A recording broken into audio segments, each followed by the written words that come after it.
Hi, welcome to Debbie's Dare, and I dared myself. One of the things that I've sort of been avoiding, along with a couple other things, but we'll talk about that later. But one of the things I've been avoiding is my oval border punch. So what I've done today is gone through about 20 sheets of paper until I could do 4 or 5 of them in a row correctly. So that's what we're going to do today. We're going to check it out, and it's beautiful. And you're going to see some of these are the ones I did several times in a row, okay? Let me find a pretty solid and use that as our base for some of the others. This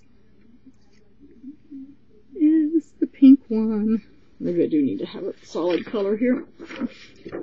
Ta-da! You see my big hole? That's one of my practice ones. You see a crease in this one because I was, in my first take, I was showing you can take and put it in the inside part of a card, and you would have this on the flat side and this on the back. You can also turn it and do it the same way at the top of a card, or use the whole thing as a card. Another thing you can do with these, especially with weddings coming, they make nice little doilies. You can do journaling blocks. There's your photo, and then journaling blocks. Or what about a vintage, let me put this back up again. What about a vintage photo cut out and put in there?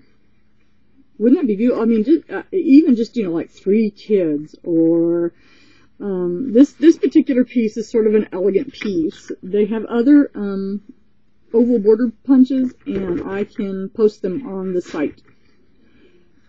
The thing that made me say, let's do this, is because, let me bring this back, because Michael's and AC Moore's both have them on sale right now. I don't know about Joann's, I haven't been a little bit, but check it out.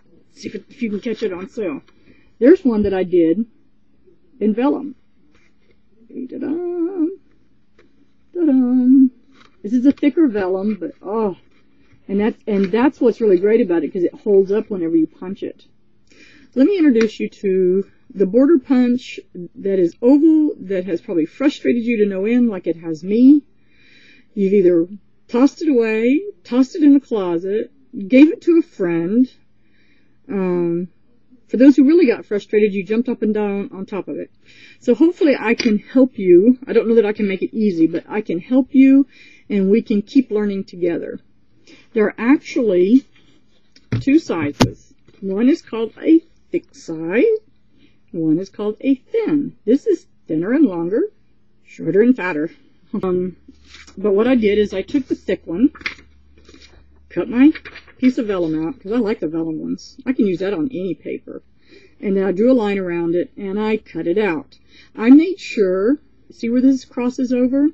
I made sure to put a mark on my paper, you can see it, on all 4 tips to it, okay? They're important. It's going to help you get it done. So let me show you a couple of pieces here, if I can hold this still and get it right, okay? This is the thick side that we're going to be using. There's a couple of things here. Between where it says thick alignment, I think that's what it says. Let's see, thick oval, sorry. It's sort of embossed there, thick oval. Right after the thick, there is an arrow. Okay? Whenever you see that arrow, that is where your side tick is going to go first. That's going to be your first cut, is to make sure it's up there. You want to make sure that it's up against this rim here. You can hear it before you get to the back. You don't want it on the back. You just want it up here on this rim. Right here. Okay? You're only going to punch 3 times on each side.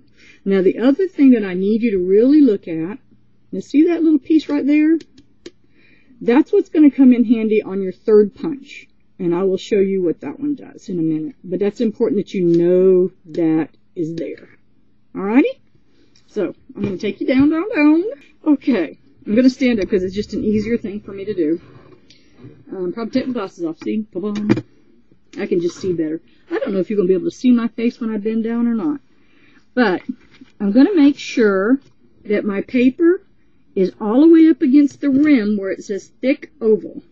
Then I'm going to find the arrow, yay, and I'm going to line it up with my little line. One thing you want to do is make sure that your paper is up under here, because that little notch I showed you earlier will keep you from pushing it up there. So go over it, and then line it up with your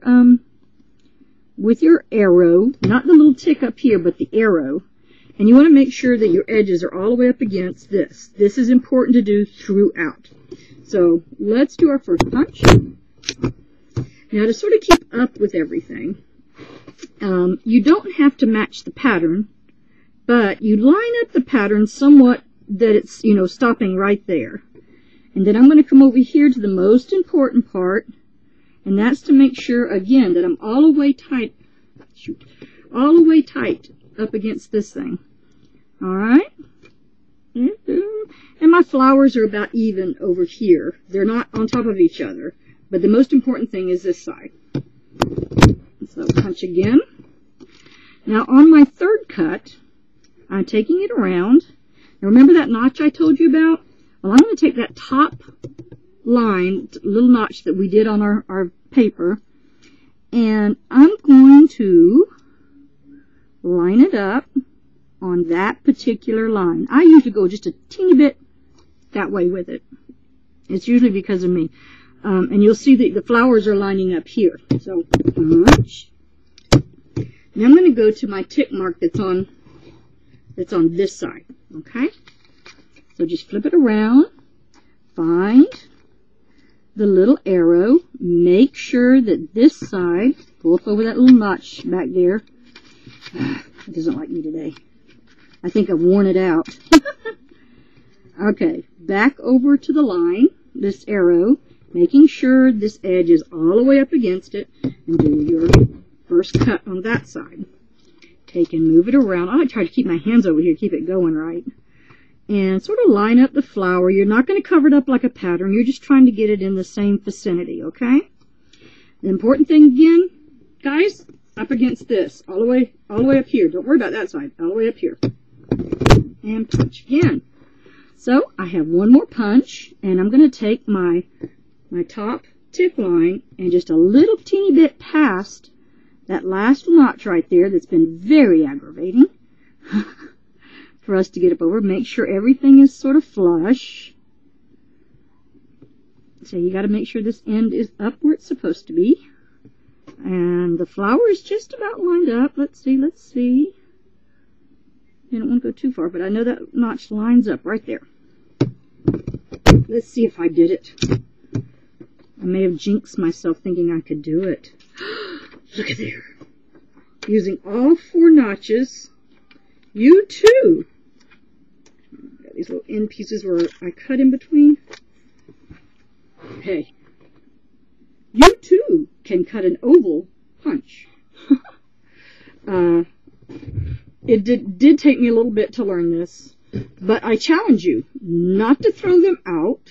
And if you've never had one, take and go to one of the stores that have marked these down and get one. Wait till I put the other designs up, you'll like it. But they are awesome now that I know how to do it. Some people don't need the top and bottom notch, but I do, and which is why Fiskars put it there. And I've seen some people go very fast, and they do very well. But I find if I use what Fiskars has put out there for me, and designed my punch the way it has, with all these notches, and niches, and arrows, they're trying to help me make the perfect oval punch border. Now, I tell you what, I went online to look to see if someone had a demo. One friend of mine had a demo, but again, I could not figure it out. And then a couple of other people said they had scallop punches too, and come to find out what they were doing was making an oval and then using another tool to clip it all the way around to make a scallop, which might be really pretty if we had a scalloped oval. So, that is our Fiskars oval border punch. So easy, guys. Go out and make some art.